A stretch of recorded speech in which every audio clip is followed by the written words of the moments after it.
frères et sœurs. Tante Père, merci pour ta parole. Nous célébrons aujourd'hui ta résurrection. Parce que tu es ressuscité le dimanche. Seigneur, merci en ce temps de confinement où tu nous protèges. Que ton sang puisse continuer à nous protéger, oh mon Dieu, mon roi. Rien ne va nous empêcher pour t'adorer, te louer et écouter ta parole. Seigneur, parlez-nous. Au nom puissant de Jésus-Christ, nous prions et nous disons Amen.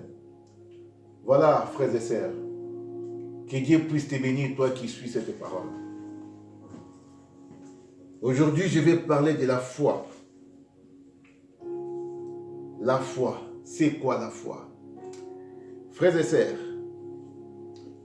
le thème de mon message aujourd'hui, c'est par rapport à la foi, mais le thème lui-même parle déjà. Qu'est-ce que l'ennemi cherche dans ta vie? Qu'est-ce que l'ennemi cherche dans ta vie? Si tu peux écrire sur un bout de papier, qu'est-ce que l'ennemi cherche dans ma vie? Qu'est-ce que l'ennemi cherche dans nos vies? Bien-aimé dans le Seigneur, je vais te dire quelque chose. C'est vrai que le diable nous attaque. L'ennemi nous attaque. C'est vrai aussi que des fois, nous avons des problèmes de santé et que l'ennemi peut attaquer une famille. L'ennemi peut attaquer une église, une société. L'ennemi peut attaquer des enfants. Le diable peut attaquer nos finances, notre santé, pour la déstabiliser. C'est l'exemple de Job. Je vais t'apprendre aujourd'hui, mon frère, ma soeur, que c'est vrai que l'ennemi attaque, que le diable nous attaque. Mais quand il nous attaque, il vise quelque chose. Je vais te dire, mon frère, ma soeur, que le diable, quand il nous attaque, ce n'est pas toujours qui veut nous voir dans une santé médiocre, où le diable ne va pas seulement attaquer ta voiture qui tombe en panne, tes finances au pluriel. Ça, ce sont des stratagèmes. Ce sont des ruses que le diable utilise pour atteindre un but. Dans ta famille, dans ta maison, il y a des problèmes. Tes finances sont médiocres. Tu n'arrives pas à joindre les deux bouts de mois. Tu te retrouves dans des situations compliquées. Tu te poses des questions et tu dis que là, l'ennemi m'a attaqué, il m'a eu. Je vais te dire, ce n'est pas ça que le diable cherche dans ta vie. Ce que le diable cherche dans nos vies, ce que le diable recherche dans nos vies, c'est de briser notre relation avec Dieu. C'est de couper les ponts avec notre Dieu. Ce que le diable cherche dans ta vie, c'est de nous éloigner avec Dieu. C'est que notre foi faillisse et que nous puissions chuter dans la foi. Mais pour arriver à cela, il y a des stratagèmes. Quand nous parlons de stratagèmes, c'est plusieurs techniques, plusieurs ruses qu'on utilise ou que les militaires utilisent pour atteindre un but. Ce sont des ruses, des stratégies, des méthodes que le diable utilise pour atteindre un but. Mais ce que le diable cherche dans ta vie, c'est de t'éloigner avec Dieu. Ce que le diable cherche dans ma vie, c'est de m'éloigner avec Dieu. C'est de couper ces ponts. Je vais commencer ma prédication par une petite introduction, un exemple. Dans la stratégie militaire, pendant la guerre, les militaires ciblent toujours les ponts. Et surtout les ponts stratégiques. Ils bombardent ces ponts-là pour couper tout ravitaillement de l'ennemi. Les militaires en savent quelque chose. Quand un pont est bombardé, il est coupé en deux, donc l'ennemi ne sait plus se ravitailler. C'est à ce moment que l'ennemi va en fait atteindre son but ou va neutraliser son adversaire ou une armée. Donc, ce pont que l'ennemi vise pour couper, c'est ça la foi. La foi, c'est le pont qui nous relie avec Dieu. Et c'est ça que le diable cherche. Ce n'est pas ta voiture qui cherche. Ce n'est pas tes enfants qui cherchent. ce n'est pas la maladie vraiment, un cancer ou quoi. Non, au travers de ça, le diable va te couper avec Dieu. L'ennemi va te couper avec Dieu.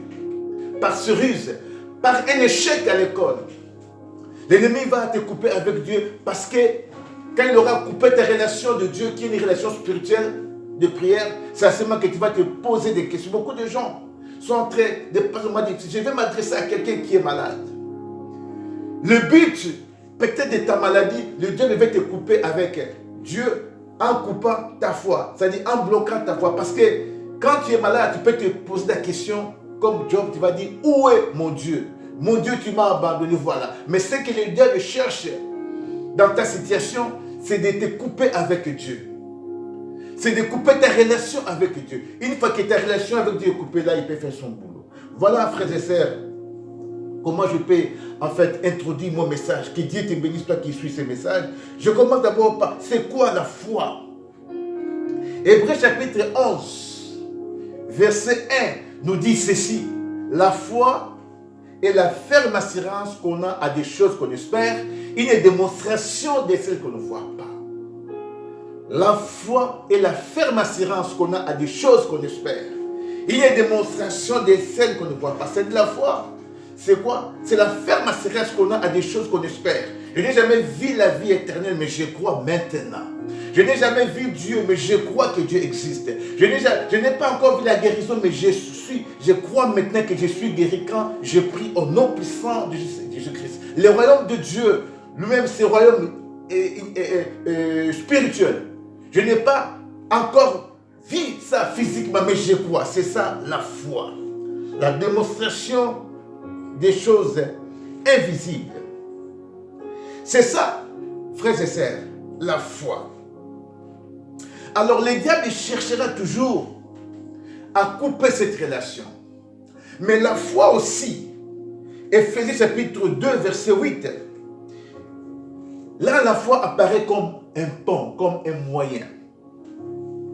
Éphésiens 2, verset 8 dit ceci, c'est par la foi que vous êtes sauvés, par les moyens, c'est par la grâce que vous êtes sauvés, par les moyens de la foi. Et cela ne vient pas de vous. C'est par la grâce que vous êtes sauvés, par le moyen de la foi, et cela ne vient pas de vous. C'est-à-dire que la foi est un moyen. Nous ne sommes pas sauvés, nous sommes sauvés par la grâce. La grâce veut dire une faveur imméritée. Quelque chose que tu n'as pas mérité, Dieu te l'accorde. Ça, c'est la grâce. Mais maintenant, pour saisir cette grâce-là, Dieu utilise un moyen. Et ce moyen, c'est ça que nous appelons la foi. Nous sommes sauvés par la grâce, par le moyen de la foi. C'est-à-dire, la foi, c'est un moyen qui nous permet d'aller vers Dieu. Je vais donner un exemple. Un enfant qui était sur une fenêtre, dans sa chambre, il y avait le feu. Et l'enfant s'est mis devant la fenêtre pour sauter, mais il a peur et son père était en bas. Alors, le père lui dit, mon fils saute, que je puisse te prendre dans mes bras. L'enfant est en train de crier parce que derrière lui, il y a le feu. Il dit, je ne peux pas sauter, papa. Et le papa a pris un escalier, c'est-à-dire une échelle. Il met l'échelle et l'enfant descend sur l'échelle rapidement. Il est dans les bras de son père. Et c'est ça, l'échelle représente la foi. C'est-à-dire que la foi, c'est le moyen par lequel l'enfant est passé pour descendre en bas et se retrouver dans les mains de son père. Et l'échelle qui relie l'enfant ou qui a relié l'enfant avec son père, c'est laquelle l'enfant est descendu. C'est ça, en fait, le moyen que Dieu utilise pour nous sauver. Et la croix de Jésus-Christ est le symbole clair et net pour nous, qui nous montre comment nous sommes sauvés. C'est-à-dire nous étions devant un trou, Christ de l'autre côté, et pour nous sauver, Christ a jeté sa croix. Et nous sommes passés sur cette croix qui est le pont pour aller vers Dieu. C'est ça, c'est le moyen par lequel nous sommes sauvés. C'est vrai par la grâce, mais le moyen que Dieu utilise pour nous sauver, c'est la foi. Ce pont-là, c'est le pont que le diable devait couper. Et la foi, c'est la relation que nous avons avec Dieu. Et le diable cherchera toujours à couper ses ponts, cette relation-là. C'est pourquoi le diable t'envoie des maladies. C'est pourquoi le diable t'envoie la pauvreté. C'est pourquoi le diable provoque des échecs. C'est pourquoi le diable te crée beaucoup de problèmes, des situations compliquées. Il attaque l'église, il attaque les enfants, il attaque le couple, les mariages, toute une société. Mais le but, ce n'est pas de voir une société à genoux. Le but, ce n'est pas de voir un mariage brisé. Le but, ce n'est pas de voir ta voiture qui est en panne. Le but, ce n'est pas de voir. Le but qui vraiment, si tu réfléchis, tu discernes bien, tu vas comprendre que ce sont des stratagèmes. Ce sont en fait des stratégies que le diable utilise, mais il veut vraiment atteindre ta foi pour briser ta foi, couper ta relation avec Dieu. Parce qu'une fois que tu es loin de Dieu, tu es désagréable. Une fois que tu es loin de Dieu, tu tombes dans le péché, tu tombes dans n'importe quoi, tu tombes dans les fétiches parce que tu te dis, mon Dieu, où es-tu? Tu m'as abandonné parce que je suis malade, parce que je mange. Je vais dire à quelqu'un qui est malade, qui se pose des questions. Je vais dire à quelqu'un qui cherche du travail, qui a le chômage. Je vais dire, si tu es un chrétien, ça c'est un examen, un test, une épreuve que tu passes. Et les diable veut profiter par là pour dire, voilà ton Dieu, où est-il? Il t'a laissé, il t'a abandonné. Et quand tu tombes dans ces pièges-là, tu t'éloignes de Dieu. Et c'est ça que le diable cherche. Il veut t'éloigner avec Dieu. Il veut en fait créer l'apostasie, l'abandon de la foi. T'éloigner de Dieu et pour t'abattre sérieusement. Il sait ce qu'il fait, l'ennemi. Troisième point. La Bible dit ceci je suis toujours dans le livre d'Hébreux chapitre 11, verset 6. Or, sans la foi, il est impossible de lui plaire. Sans la foi, on ne peut pas plaire à Dieu. On ne peut pas être agréable à Dieu. Sans la foi, on est désagréable. C'est-à-dire ce que le diable cherche, selon Hébreux chapitre 11, verset 6. Or, sans la foi, il est impossible de lui plaire. C'est quand Dieu nous regarde, il voit la foi, nous plaisons à Dieu.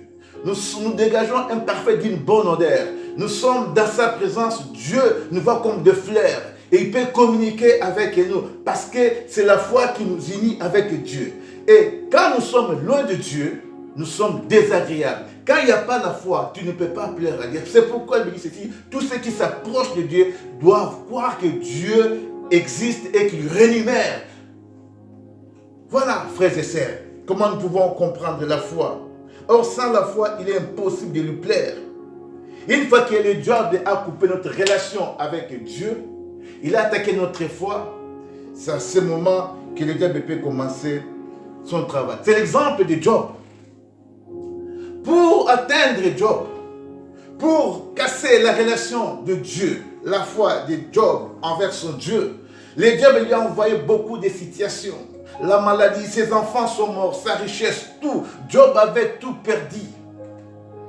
Le diable pensait avoir Job. C'est-à-dire que tout, la maladie de Job, la pauvreté, toutes ces choses, ulcère, cancer, toutes ces choses, les enfants qui étaient morts, tout. Job avait tout perdu, tout perdu, tout perdu. Même sa femme s'est posé des questions. Job, où est ton Dieu? Maudit ce Dieu-là. Job a dit non. Ce que le diable cherchait dans la vie de Job, ce n'est pas de voir Job manquer de choses. Ce n'est pas de voir Job pauvre. Il voulait tout simplement éloigner Job avec Dieu. C'est-à-dire qu'il fallait attaquer la foi de Job. Et il n'est pas arrivé parce que Job est resté inébranlable. Il faut garder ta foi. C'est pourquoi vous allez voir même dans des pays, la plupart des ponts stratégiques sont surveillés par des militaires. Vous allez voir un pont, même les ponts à Rotterdam, ces grands ponts géants magnifiques, près de Rotterdam. Là, il y a des militaires qui surveillent ces ponts. Il y a des satellites qui surveillent ces ponts. Même les ponts à Kinshasa, c'est la rivière Njili. Ceux qui connaissent Kinshasa, il y a des militaires toujours là-bas. Parce que ce pont est stratégique. Ce pont relie l'autre côté de Kinshasa et l'aéroport. Parce qu'une fois que ce pont est bombardé et coupé en deux, c'est tout un problème. Donc tu dois surveiller ta foi. Nous devons surveiller la foi. Et comment devons garder notre foi, frères et sœurs? Pendant ce moment de confinement, nous devons nous souder à la parole de Dieu. Romains chapitre 10, verset 17 dit ceci. La foi vient de ce qu'on entend, et ce qu'on entend, c'est la parole de Dieu. pendant ces moments de confinement, nous devons méditer la parole de Dieu. C'est pour garder notre foi. Si vous écoutez beaucoup les chansons du monde, de ceci ou des musiciens mondains qui ne vont pas citer le nom, à force d'écouter ces chants, vous risquez de chanter ces chants là-bas. Tout ce que vous écoutez ou des informations, si elles sont négatives, à fortiori d'écouter toutes ces informations, vous devenez aussi négative. Mais en lisant la parole de Dieu, nous alimentons notre foi. La foi vient de ce qu'on entend, et ce qu'on entend, c'est la parole de Dieu. Josué chapitre 1, verset 8 dit ceci, que ce livre de la loi ne s'éloigne pas de ta bouche. Tu y méditeras jour et nuit. Pendant ce moment de confinement, frères et sœurs, ce que le diable cherche, je vais te le dire, c'est de nous éloigner de notre Dieu, de couper notre relation. Pendant ce moment de Covid, s'il y a une maladie, le diable peut profiter dans ces confinements, dans ces fléaux, dans cette pandémie, nous dire, voilà, restez dans les maisons, ne priez pas, n'allez pas à l'église. C'est une stratégie, frères et sœurs, que le diable est en train d'utiliser pendant cette période. Parce que le diable a cherché à couper les chrétiens de leur Dieu, de leur milieu chrétien. Prendre la Bible, non, ça n'arrive pas. Aujourd'hui, nous sommes en train de voir les chrétiens qui travaillent le dimanche. Le diable veut les éloigner de la parole de Dieu. C'est pourquoi Josué dit ceci, que ce livre de la loi ne s'éloigne pas de ta bouche. Un chrétien qui ne lit pas la parole de Dieu, c'est un chrétien qui aura une santé spirituelle médiocre. Un chrétien qui ne médite la parole de Dieu, ce n'est pas lire, c'est vraiment entrer dans la parole de Dieu, c'est faire nourrir, prendre un temps de réflexion, être quelque part. Et quand la parole pénètre en nous, c'est là que nous grandissons, notre mental grandit. L'Esprit Saint est nourri par la parole de Dieu. L'homme ne voit pas seulement du pain, mais de toutes les paroles qui sortent de la bouche de l'Éternel. Et c'est ça que l'ennemi cherche pendant ce moment. Beaucoup ne lisent plus la parole de Dieu. Frères et sœurs, je vais vous encourager à méditer la parole de Dieu. Que Dieu te bénisse, mon frère, ma sœur. Il y a encore une stratégie que le diable utilise ces derniers temps. Vous avez vu que les chrétiens ne se réunissent plus dans leurs églises locales. Vous avez remarqué cela. C'est une stratégie. Parce que l'église locale, c'est là que nous grandissons. C'est là que nos dons sont découverts. C'est là que nous nous exhortons. C'est là que nous sommes éduqués par la parole de Dieu. C'est là que nous grandissons. La Bible dit ceci dans Actes chapitre 2, verset 41. Il persévérait dans l'enseignement des apôtres, dans la fraction du pain, dans la communion fraternelle. C'est là que nous grandissons. C'est là qu'on découvre nos dons. C'est là que nous servons Dieu. Nous devons fréquenter nos églises, prier pour nos églises. C'est là que nous grandissons. C'est là que nous trouvons le mariage. C'est là que nous trouvons la paix, la joie, l'amour fraternel. Je bénis, frères et sœurs, l'église Elim. L'amour qui est en nous. Nous bénissons Dieu parce que nous sommes une famille. Que Dieu puisse continuer à nous bénir, à nous toucher. De l'amour que je suis en train de voir qui se manifeste dans cette église. Que Dieu puisse vous bénir, tous les chrétiens du monde. Nous devons nous accrocher à la parole de Dieu. Là, je prends Hébreux chapitre 10, verset 25, qui dit ceci. N'abandonnez pas notre assemblée comme c'est la coutume de quelques-uns. Mais exhortons-nous mutuellement. N'abandonnez pas. Je vais m'adresser à quelqu'un. Je vais m'adresser à quelqu'un qui est tombé dans cette pandémie, dans cette épicose de coronavirus.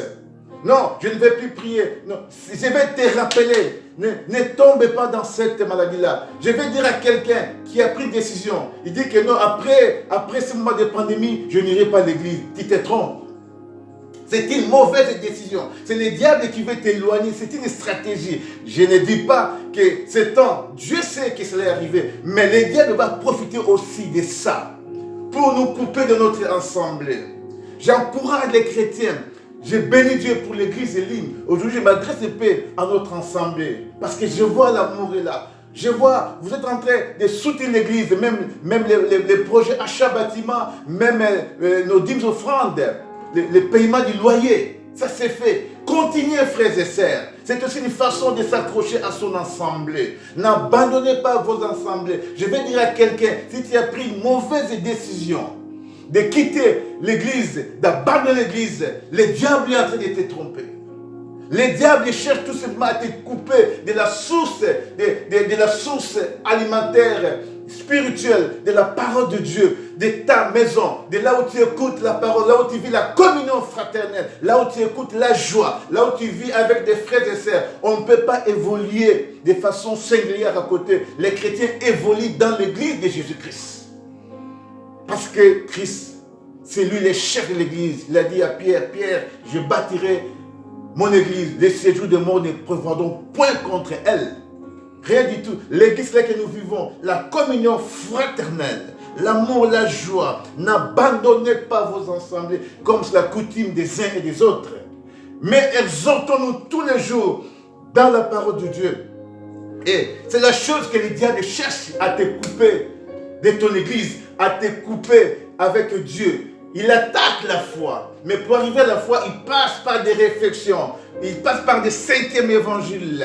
Quand je dis cinquième évangile, c'est la prédication de l'autre ennemi qui te presse, qui te dit de fausseté, qui te trompe pour t'éloigner de la parole de Dieu. Et c'est ça, il va passer par la maladie, il va passer par des astuces, par des ruses, par des explications, par des choses. Ça ne compte pas. Ça sont des ruses que le diable cherche pour t'éloigner de Dieu. Qu'est-ce que le diable cherche dans ta vie? Ce n'est pas de te voir malade, ce n'est pas de voir tes finances médiocres, ce n'est pas de te voir au chômage, ce n'est pas de te voir comme ça, mais non. Tout ce que le diable cherche, c'est d'affaiblir ta foi. C'est ça le but du diable. C'est ça mon message d'aujourd'hui. Qu'est-ce que l'ennemi cherche dans ta vie? Ce n'est pas la voiture, ce n'est pas tes finances, ce n'est pas tes enfants qui l'attaquent. Oui, ça, ce sont des stratégies. Il veut arriver à son... Ce n'est pas l'échec à l'école, ce n'est pas ceci. Mais non, il veut te couper de Dieu. Parce que quand il te coupe de Dieu, tu deviens désagréable. Les choses que tu ne faisais pas avant, tu vas les faire. Parce que tu es désagréable. Dans ces confinements, médite la parole. Dans ces confinements, prends des temps de la prière. Que ces confinements soient pour toi un moment de méditation de la parole de Dieu, où tu lis la parole de Dieu. Dans ces confinements, comme Josué nous dit que ces livres de la loi, la Bible, ne s'éloigne pas de ta bouche. Médite ces livres jour et nuit. Méditer veut dire plonger dans. Méditer veut dire prendre la parole de Dieu, la dévorer, être là-dedans. Et cette parole va vivre en toi. Ça, c'est la Bible écrit, mais elle doit rester en toi pour te guider. Et la foi vient de ce qu'on entend, cette parole qu'on entend, c'est ça qui produit la foi. Je vais terminer par la prière, mais je vais t'exhorter, frères et sœurs. Pendant ce mois de confinement, si tu m'écoutes, nous allons prier, mais je vais demander aux frères et sœurs de l'église Elim, ou même ceux qui sont convaincus par cette parole, faisons l'onction d'huile. L'onction d'huile. Prends de l'huile. J'ai déjà donné cet enseignement à l'église sur l'onction d'huile. Mets l'huile devant la porte de ta maison. L'huile, c'est le symbole du Saint-Esprit. L'huile représente le Saint-Esprit. Que cette onction d'huile puisse être pour toi une force de la prière. La flamme qui brille dans ta maison. Tu mets comme du temps d'Israël, Israël qui était en Égypte. Dieu a dit, au linteau de vos maisons, mettez des sangs d'agneau. Et quand l'ange de la mort est passé, il passa outre. Parce que devant la maison, il y avait les sangs d'agneau. Mais aujourd'hui, nous avons les signes de la nouvelle alliance, c'est le Saint-Esprit. C'est l'huile du Saint-Esprit. Fais l'onction d'huile dans ta maison. Dans toutes les portes, tu pries, tu mets l'onction d'huile. Pendant ce mois de confinement, que la maladie, ces virus ne puissent pas pénétrer dans ta maison. Que tu sois épargné de cette pandémie par l'onction d'huile qui représente le Saint-Esprit. Fais-le, mon frère, ma sœur. Mets de l'huile à la porte de ta maison. Même dehors, si vous avez une barrière, mets un peu d'huile là-bas. L'huile qui est le symbole de cet esprit. Dans les portes, derrière la porte de la maison, mets l'huile Saint-Esprit. C'est symbolique. C'est la présence du Saint-Esprit dans ta maison. Tu auras une vie de prière. Je suis à la fin de mon message, je vais prier. Seigneur, merci pour ta parole. Je te bénis parce que tu nous as parlé. Bénis mon frère. Bénis ma sœur qui a écouté cette parole, oh mon Dieu, mon roi. Garde notre foi. Que le diable s'éloigne de nous à tout moment pour qu'il ne puisse pas toucher notre foi. Au nom puissant de Jésus-Christ, je prie. Je dis Amen.